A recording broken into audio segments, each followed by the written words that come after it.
आप कह रहे हैं राम नहीं आएंगे, 500 साल बाद राम आ गए हैं, उनके पास मकान नहीं था, गाना हिट हो गया मेरी झोपड़ी में राम आएंगे तो मेरे सारे कष्ट दूर हो जाएंगे। अब बहुत सारे लोग कष्ट में हैं, पूछ रहे हैं कि राम भी आ गए, सब कुछ हो गया, अब हमारे कष्टों का क्या होगा। और आप सही कह रही हैं कि कोई अहिल्या उद्धार के लिए राम नहीं आएगा, हमको खुद जो है अपने बारे में सोचना होगा।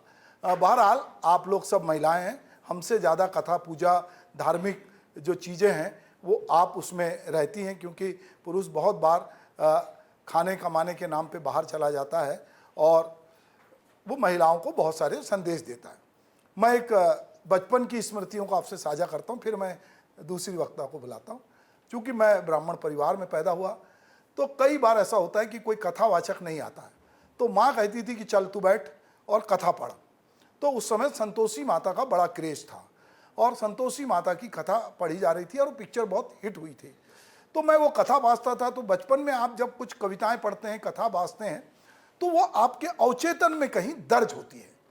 तो मैं जब कालांतर में जब आप बहुत पढ़ने लिखने लगते हैं, कुछ काम करते हैं, थिएटर करते हैं, तो मैं उन कविताओं के अर्थ को समझने की कोशिश करता रहा।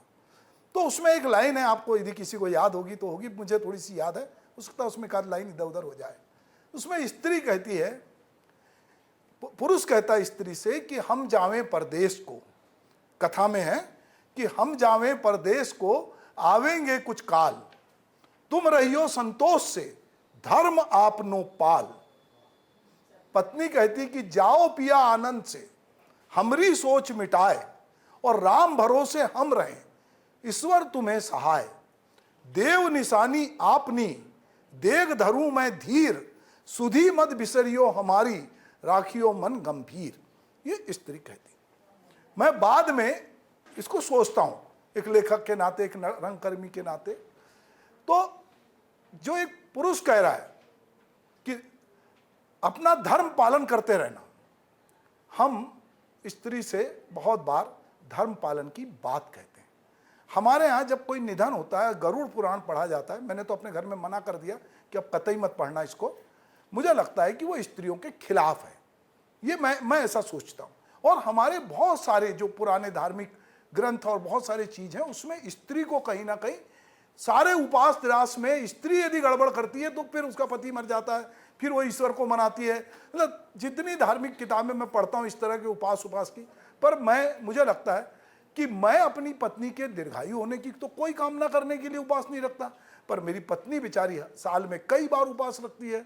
तो मैं बहुत सारी स्त्रियां जो अपने पतियों से त्रस्त हैं, क्योंकि माता पिता ने विवाह कर दिया, समाज में विवाह करना मजबूरी था, कोई उनके पास अल्टरनेट नहीं था, पर बावजूद वो परंपरा के तीजा रखती हैं।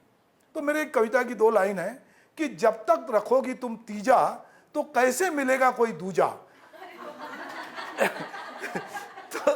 तब वो मार भी खाती हैं, प्रताड़ित भी होती हैं, पर तीजा का पर्व आता है तो वो उसको रखती हैं और दीर्घायु होने की कामना करती। बहरहाल मंजुला चंद्राकर जी हमारे साथ हैं, मैं मंजुला जी से चाहूँगा कि वो अपनी बात रखें। बहुत अच्छा एक सब्जेक्ट चुना है जिसपे सभी महिलाएं चाहती है कि कुछ ना कुछ बोलें।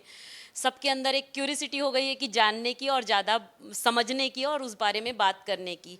मैं अभी नीरजा जी के बात से टोटली एग्रीड हूँ और मैम के बात से कि कहीं महिला अभी बहुत ज़्यादा दीनहीन, दुखी, बेचारी नहीं रही है।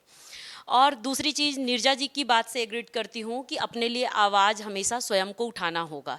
अपनी लड़ाई खुद लड़नी चाहिए, ये बात हर महिला जानती है और हर पुरुष जानता है और हर व्यक्ति जानता है। लेकिन जब अपनी लड़ाई लड़ने की बात आती है तो वो पीछे हो जाती है, जब अपने हक की बात आती है तो वो पीछे हो जाती है, बिकॉज ऑफ पुराने कल्चर। क्योंकि जैसे सर जी ने कहा, पुरानी कुछ रीति रिवाज और कुछ धारणाओं ने हमको बांध रखा है एक घेरे के दायरे में। वहाँ से हम निकलना नहीं चाहते। हमें सब पता है ये हमारे लिए अच्छा है, ये हमारे लिए बुरा है, ये हमारे लिए क्या क्या है, सबको सब पता है, लेकिन आप उस घेरे से बाहर निकलना नहीं चाहते। तो आपको पुरुष वर्ग ने नहीं बांधा है, आपको किसी और ने नहीं बांधा है, आपने स्वयं खुद को बांधा है। और रही बात इक्वलिटी की, इक्वलिटी तो बिल्कुल ज़रूरी है। प्रकृति ने, उस ईश्वर ने हर किसी को अपने हिस्से का एक बहुत अच्छी ऊर्जा दी है। पुरुष अपने क्षेत्र में बहुत परफेक्ट हैं, उनको जो काम दिया गया है वो करते हैं। वैसे ही औरतों को अपने क्षेत्र में जो काम करने की जिम्मेदारी दी है, जो एनर्जी उनको दी गई है, वो अपने क्षेत्र में बहुत अच्छा काम करती है। तो किसी को कम ज़्यादा आंकने की कहीं ज़रूरत नहीं है। दोनों को पूरे सृष्टि के संरचना के लिए इक्वली भगवान ने बनाया गया है। तभी तो हम इस सृष्टि को आगे बढ़ाने के लिए दोनों का योगदान इंपॉर्टेंट है। अब रही बात एक नई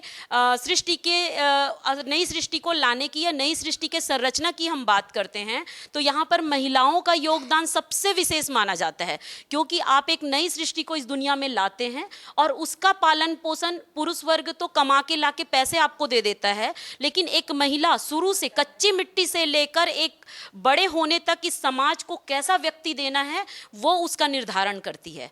तो इतनी बड़ी जिम्मेदारी जब खुद ईश्वर ने आपको दी है तो आप अपने आप को कम कैसे आंक सकते हैं।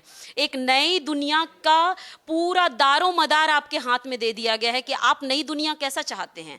आप नई दुनिया जिस तरीके से चाहते हैं वही चीजें आप अपने बच्चे के मन में शुरू से लेकर अंत तक भरते हैं, और जब वो बच्चा कल को निकल के बाहर आता है, चाहे वो पुरुष हो चाहे वो महिला हो, कोई भी हो, तो वो आपके बनाए हुए चीजें हैं। आपने उसको इस दुनिया के लिए प्रिपेयर किया है, तैयार किया है, और उस विचारधारा के साथ वो बच्चा इस दुनिया को पूरी तरीके से गढ़ता है या बनाता है। फिर हम कहीं से कम नहीं हैं। रही बात छोटी मोटी जो इक्वलिटी की भावना है, तो वो मैं मानती हूँ। मैंने बहुत यहाँ से बहुत 100 किलोमीटर दूर एक गांव में मेरा एजुकेशन हुआ है, और वहाँ पर मैंने देखा है कि फीमेल जितना मेहनत करती सेम उतना ही मेल भी मेहनत करते थे, पर एक जो रोजी उनको दिया जाता है पैसा, तो उनको 100 रुपया मिलता था, उनको 200 रुपया मिलता था। तो उस चीज के लिए मैं जरूर बोलूंगी कि बराबरी का भावना होना चाहिए, जितना उनको दिया जा रहा है उतना उनको भी दिया जाए। लेकिन बाकी उसके अलावा मुझे नहीं लगता कि किसी भी और क्षेत्र में उनको बहुत ज्यादा लड़ाई करने की जरूरत है। हाँ, अपने लिए खुद को लड़ाई करने की जरूरत है। आप महिला नहीं होंगे, आप पुरुष होंगे, तो भी आपको लड़ना पड़ेगा खराब चीजों के लिए। तो आप महिला हैं तो भी लड़िए खराब चीजों के लिए।